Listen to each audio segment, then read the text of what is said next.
ಬೀದಿ ಸಂಜೆ ಬಿಲ್ಲೂರೆ. ನಾನು 5ನೇ ತರಗತಿಯಲ್ಲಿ ಓದುತ್ತಿದ್ದೇನೆ. ನಮ್ಮ ಶಾಲೆಯ ಹೆಸರು SRKT ಕನ್ನಡ ಮಾಧ್ಯಮ ಪ್ರಾಥಮಿಕ ಶಾಲೆ ಚಂದೂರ್. ಗೌರವಾನ್ವಿತ ಅಧ್ಯಕ್ಷರೇ, ಮುಖ್ಯ ಅತಿಥಿಗಳೇ, ಶಿಕ್ಷಕವೃಂದದವರೇ, ಪೋಷಕರೇ ಹಾಗೂ ಸ್ನೇಹಿತರೆ, ಎಲ್ಲರಿಗೂ ಸ್ವಾತಂತ್ರ್ಯ ದಿನಾಚರಣೆಯ ಶುಭಾಶಯಗಳು. ಇಂದು ನಾವು ಭಾರತದ ಇತಿಹಾಸದಲ್ಲಿ ಅತ್ಯಂತ ಪವಿತ್ರ ಮತ್ತು ಹೆಮ್ಮೆಯ ದಿನವಾದ 80ನೇ ಸ್ವಾತಂತ್ರ್ಯ ದಿನಾಚರಣೆಯನ್ನು ಸಂಭ್ರಮದಿಂದ ಆಚರಿಸಲು ಇಲ್ಲಿ ಸೇರಿದ್ದೇವೆ. ಈ ಶುಭ ಸಂದರ್ಭದಲ್ಲಿ ಎಲ್ಲರಿಗೂ ಹಾರ್ದಿಕ ಶುಭಾಶಯಗಳು. 1947 ಆಗಸ್ಟ್ 15ರಂದು ನಮ್ಮ ಭಾರತ ದೇಶವು ಸುಮಾರು 200 ವರ್ಷಗಳ ಬ್ರಿಟಿಷ್ ಆಳ್ವಿಕೆಯಿಂದ ಮುಕ್ತಗೊಂಡಿತ್ತು. ಈ ಸ್ವಾತಂತ್ರ್ಯ ನಮಗೆ ಸುಲಭವಾಗಿ ಸಿಕ್ಕಿದಲ್ಲ. ಲಕ್ಷಾಂತರ ಸ್ವಾತಂತ್ರ್ಯ ಹೋರಾಟಗಾರರ ತ್ಯಾಗ, ಬಲಿದಾನ ಮತ್ತು ಹೋರಾಟದ ಫಲವಾಗಿ ನಮಗೆ ಈ ಅಮೂಲ್ಯ ಸ್ವಾತಂತ್ರ್ಯ ದೊರೆಯಿತು. ಮಹಾತ್ಮ ಗಾಂಧೀಜಿ ಅಹಿಂಸೆ ಮತ್ತು ಸತ್ಯಾಗ್ರಹದ ಮೂಲಕ ಸ್ವಾತಂತ್ರ್ಯ ಹೋರಾಟಕ್ಕೆ ಹೊಸ ದಿಕ್ಕು ನೀಡಿದರು.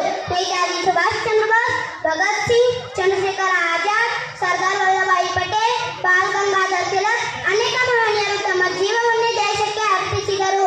ಸ್ವಾತಂತ್ರ್ಯ ಎಂದರೆ ಕೇವಲ ಪರಕೀಯ ಆಡಳಿತದಿಂದ ಮುಕ್ತಿ ಮಾತ್ರವಲ್ಲ, ಅದು ಜವಾಬ್ದಾರಿಯುತ ನಾಗರಿಕರಾಗುವ ಅವಕಾಶ ಆಗಿದೆ. ನನಗೆ ಡಾಕ್ಟರ್ APJ ಅಬ್ದುಲ್ ಕಲಾಂ ಅವರ ಮಾತು ನೆನಪಿಗೆ ಬರುತ್ತದೆ. ಕನಸು ಎಂದರೆ ನಿದ್ರೆಯಲ್ಲಿ ಕಾಣುವುದಲ್ಲ, ಅದು ನಿಮ್ಮನ್ನು ನಿದ್ರೆ ಮಾಡದಂತೆ ಮಾಡುವ ಗುರಿ. ವೈವಿಧ್ಯದಲ್ಲಿ ಏಕತೆ ಎಂಬುದು ಭಾರತದ ವಿಶೇಷತೆ. ವಿವಿಧ ಭಾಷೆಗಳು, ಧರ್ಮಗಳು, ಸಂಸ್ಕೃತಿಗಳು ಇದ್ದರೂ ನಾವೆಲ್ಲರೂ ಭಾರತೀಯರು ಎಂಬ ಹೆಮ್ಮೆ ಹೊಂದಿರಬೇಕು. ಈ ಪವಿತ್ರ ದಿನದಂದು ದೇಶದ ಏಕತೆ, ಸಮಗ್ರತೆ ಮತ್ತು ಅಭಿವೃದ್ಧಿಗಾಗಿ ಶ್ರಮಿಸುವ ಸಂಕಲ್ಪ ಮಾಡೋಣ. ಆತ್ಮೀಯರೇ, ನಾನು ನಿಮಗೆ ಒಂದು ವಿಷಯವನ್ನು ಹೇಳಲು ಬಯಸುತ್ತೇನೆ. 1947 ಆಗಸ್ಟ್ 15ರಂದು ನಮಗೆ ದೊರೆತದ್ದು ಬ್ರಿಟಿಷರಿಂದ ಮುಕ್ತಿ ಮಾತ್ರ. ಅದನ್ನು ರಾಜಕೀಯ ಸ್ವಾತಂತ್ರ್ಯ ಎಂತಲೂ ಕರೆಯುವಂತಲ್ಲ. ಇಂದಿಗೂ ನಾವು ದೇಶ ರಾಜಕಾರಣಿಗಳ ಗುಲಾಮನಂತೆ ಇದ್ದೇವೆ. ಭಾರತ ಜಗತ್ತಿನ ಅತಿ ದೊಡ್ಡ ಪ್ರಜಾಪ್ರಭುತ್ವ ದೇಶ ಎಂದು ನಾವೆಲ್ಲ ಹೆಮ್ಮೆಯಿಂದ ಹೇಳಿಕೊಳ್ಳುತ್ತೇವೆ. ಆದರೂ ನಿಜವಾದ ಪ್ರಭುತ್ವ ಇಲ್ಲ, ಏಕೆಂದರೆ ಜನತೆ ಇಚ್ಛೆಯನ್ನು ಪೂರ್ಣ ಮಾಡಲು ಸಾಧ್ಯವಾಗುತ್ತಿಲ್ಲ. ಇದಕ್ಕೆ ಉದಾಹರಣೆ ಈ ಮೊನ್ನೆ ತಾನೇ ದೆಹಲಿಯಲ್ಲಿ ನಡೆದ ವಿದ್ಯಾರ್ಥಿಗಳ ಹೋರಾಟ.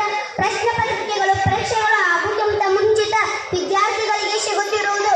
ಇದಕ್ಕೆ ಕಡಿವಾಣ ಹಾಕಲು ಜನಪ್ರತಿನಿಧಿಗಳು ಕಾನೂನುಗಳನ್ನು ಜಾರಿಗೆ ತರದೇ ಇರುವುದು ಒಂದು ವಿಪರೀತ ಸಂಗತಿಯಾಗಿದೆ. ಜನಪ್ರತಿನಿಧಿಗಳು ತಮಗೆ ಬೇಕಾದ ತಮ್ಮ ಹಿತಾಸಕ್ತಿಯನ್ನು ಕಾಪಾಡಿಕೊಂಡು ಕಾನೂನುಗಳನ್ನು ಮಾತ್ರ ಯಾವುದೇ ತಕರಾರದೆ ಅಂಗೀಕರಿಸಿಕೊಳ್ಳುತ್ತಾರೆ. ಜನಪ್ರತಿನಿಧಿಗಳ ಲಾಭದಾಯಕ ಹುದ್ದೆಯಂತ ಕಾಯ್ದೆಗಳು ಜನರ ಹಾಗೂ ಮಾಧ್ಯಮಗಳಲ್ಲಿ ಚರ್ಚೆಯಾಗದೆ ಸಂಪೂರ್ಣ ಬಹುಮತದಿಂದ ಅಂಗೀಕಾರವಾಗುತ್ತವೆ. ಆದರೆ ಇವರ ಭ್ರಷ್ಟತೆಯನ್ನು ತಡೆಗಟ್ಟುವ ಲೋಕಪಾಲ್ ಮಸೂದೆ ಅಂಗೀಕರಿಸಲು ಎಲ್ಲ ಪಕ್ಷಗಳ ನಾಯಕರು ಒಂದಿಲ್ಲ ಗಾದೆ ತೆಗೆಯುತ್ತಾರೆ. ಜನತೆಗೆ ಇಂಥದೇ ಕಾಯ್ದೆ ಬೇಕೆಂದು ಕೇಳಿಲ್ಲ. ಅದೇ ಇದ್ದರೂ ಸಂಸತ್ತಿನ ವಿವೇಚನಾಧಿಕಾರ ಎಂದು